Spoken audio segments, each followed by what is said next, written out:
नमस्कार. आज नवरात्रीचा 6वा दिवस. आपण सुरू केलेल्या कथा आणि ध्यान मंत्राचा आज दिवस 6वा. कात्यायनी हे दुर्गेचे 6वे रूप. दुर्गेचे हे 6वे रूप कात्यायनी या नावाने ओळखले जाते. दुर्गा पूजेच्या 6व्या दिवशी या देवीची उपासना केली जाते. ध्यान मंत्र: वंदे वांछित मनोरथार्थ चंद्रार्ध कृत शेखराम सिंहरूढा चतुर्भुजा कात्यायनी यशस्विनी. या दिवशी साधकाचे मन आज्ञा या चक्रात स्थिर होते. योग साधनेत या आज्ञा चक्राचे विशेष स्थान आहे. या चक्रात स्थिर झालेला साधक कात्यायनीच्या चरणी आपले सर्वस्व वाहून देतो. परिपूर्ण आत्मदान करणाऱ्या भक्ताला देवी सहजपणे दर्शन देते. दुर्गेचे नाव कात्यायनी कसे पडले यामागे एक कथा आहे. कत नावाचे एक प्रसिद्ध महर्षी होते. त्यांना कात्या नावाचा पुत्र झाला. या कात्याच्या गोत्रात प्रसिद्ध महर्षी कात्यायनाचा जन्म झाला. त्यांनी अनेक वर्ष भगवतीची कठोर तपस्या केली. भगवतीने त्यांच्या घरी जन्म घ्यावा अशी त्यांची इच्छा होती.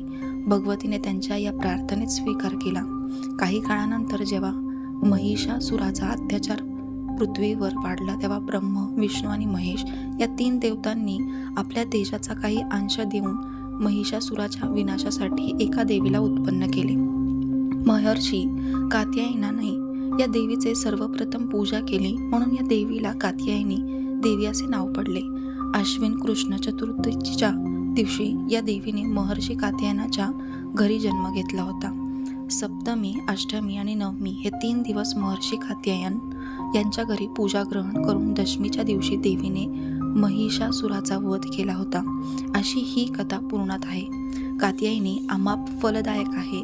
कालिंदीच्या यमुना किनारी भगवान कृष्णाला पती रूपात प्राप्त करण्यासाठी ब्रज गोपींनी या देवीची पूजा केली होती. ही देवी ब्रजमंडळाच्या अधिष्ठात्रीच्या रूपात प्रतिष्ठित आहे. कात्यायनीचे रूप अत्यंत तेजपुंज आहे. तिला 4 भुजा आहेत. देवीच्या उजव्या बाजूकडील वरचा हात अभय मुद्रा आणि खालच्या हातात वर मुद्रा आहे. डावीकडील वरच्या हातात तलवार आणि खालच्या हातात कमळाचे फूल आहे. तिचे वाहन सिंह आहे. कात्यायनीच्या उपासनेने मनुष्याला अर्थ, धर्म, काम आणि मोक्ष या 4 फळाची सहजतेने प्राप्ती होते. तो इहलोकात राहूनही त्याला अलौकिक तेज आणि प्रभाव प्राप्त होतो.